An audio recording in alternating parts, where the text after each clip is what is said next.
Hello student, welcome to my YouTube channel Ibrahim Khan. आज हम electromagnetic induction का एक टॉपिक देखेंगे, that is the motional EMF in rotating bar और the motional EMF in rotating rod. Now consider a rod of length L। एक rod है जिसकी length L है।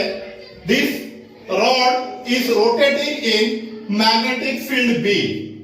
Consider a rod of length L is rotating in magnetic field B. Now एक rod है जो magnetic field में जो है रोटेट हो रही है। ये पॉइंट ऑफ पिवट पॉइंट है इसका, मींस ये पॉइंट पे जो है आपकी रॉड रोटेट हो रही है। ठीक है, इस तरह से ये रोटेट होंगी। Now consider a small element dr of this rod at a distance small r, at a distance small r from the point of pivot, from the point of pivot। हम क्या करते हैं, रॉड का छोटा सा एक element, छोटा सा एक टुकड़ा इसको कंसीडर करते हैं। dr की लेंथ है dr और कितने डिस्टेंस पर है, पॉइंट से जो है आपका स्मॉल r डिस्टेंस पर है। Now as this rod is rotating, ये रॉड रोटेट हो रही है, तो ये जो आपका एरिया है, ये जो एलिमेंट है, ये जो आपका एलिमेंट है dr, ये भी रोटेट होगा विथ वेलोसिटी v। इस तरह से विथ वेलोसिटी v से ये रोटेट होगा। ये डायरेक्शन है वेलोसिटी की, और मैग्नेटिक फील्ड की direction perpendicular to the plane. ये डायरेक्शन, मैग्नेटिक फील्ड की डायरेक्शन ये होगी वेलोसिटी। तो जैसे आपकी रॉड रोटेट होगी, ये जो एलिमेंट है, स्मॉल एलिमेंट है, रॉड का ही एलिमेंट है dr, वो भी जो है वेलोसिटी v से रोटेट होगा मैग्नेटिक फील्ड में। हमने इसके पहले वीडियो में देखे कि जब भी कोई रॉड या कंडक्टर रोटेट होता है, मोशन में आता है, तो मोशन की वजह से, मोशन के कारण से उसमें इंड्यूस्ड ईएमएफ प्रोड्यूस होता है। तो ये भी रोटेट होगा with velocity with velocity v। तो ये जो एलिमेंट है dr, इसमें भी इंड्यूस्ड ईएमएफ जनरेट होगा। ये जो dr है, तो उसमें भी इंड्यूस्ड ईएमएफ जनरेट होगा। This small element dr is rotating with velocity v bar in magnetic field b bar। Hence, due to this motion, the induced EMF is generated in this element. Induced EMF is generated in this element, and this induced EMF is given as, क्योंकि small EMF generate होगा तो उसको हम बताते हैं D. D means small EMF. तो क्या होता है, बी वी इंटू एल होता है। मोशनल ईएमएफ क्या होता है, B V L.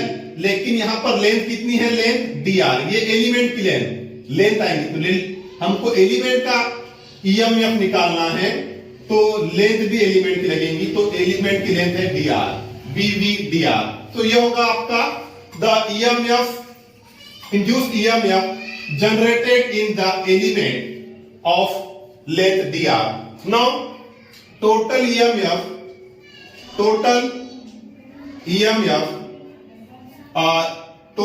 induced EMF, total induced EMF in the rod or in the bar is given as, हमको टोटल को निकालना है। टोटल को निकालने के लिए क्या करना पड़ेगा, आपको इंटीग्रेट करना पड़ेगा, क्योंकि ये जो रॉड है ये पूरे एलिमेंट dr से बनी हुई है। ये भी dr से, तो हमको क्या करना पड़ेगा, इंटीग्रेट करना पड़ेगा। इंटीग्रेट, तो this total EMF that is E is equal to, integrate करना पड़ेगा। और इंटीग्रेशन की लिमिट कहां से स्टार्ट होंगी, ये मान लो कि लेंथ यहां पर 0 है, 0 to L।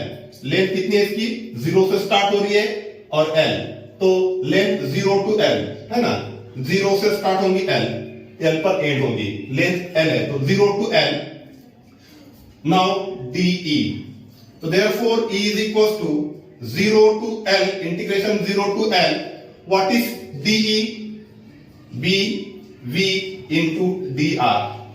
But what is V, V is equal to R into omega.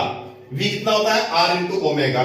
Therefore, induced EMF is equals to integration 0 to L B R, V की जगह R ओमेगा रखो इंटू dr।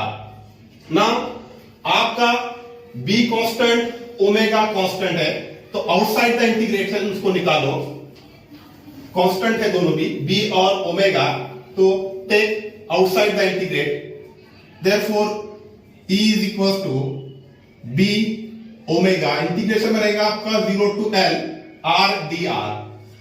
तो R का integration कितना होता है, power 1 से increase करो तो पावर 1 है, 1 से इंक्रीज करो R स्क्वायर, उसी पावर से डिवाइड करो डिवाइडेड बाय 2, तो B ओमेगा इंटीग्रेशन R का होगा R स्क्वायर अपॉन 2 और 0 to L, तो EMF is equal to B omega, आप अपर लिमिट दो that is L square minus lower limit 0 square divided by 2, L square minus 0 that is L square, therefore EMF is equals to B omega L square divided by 2.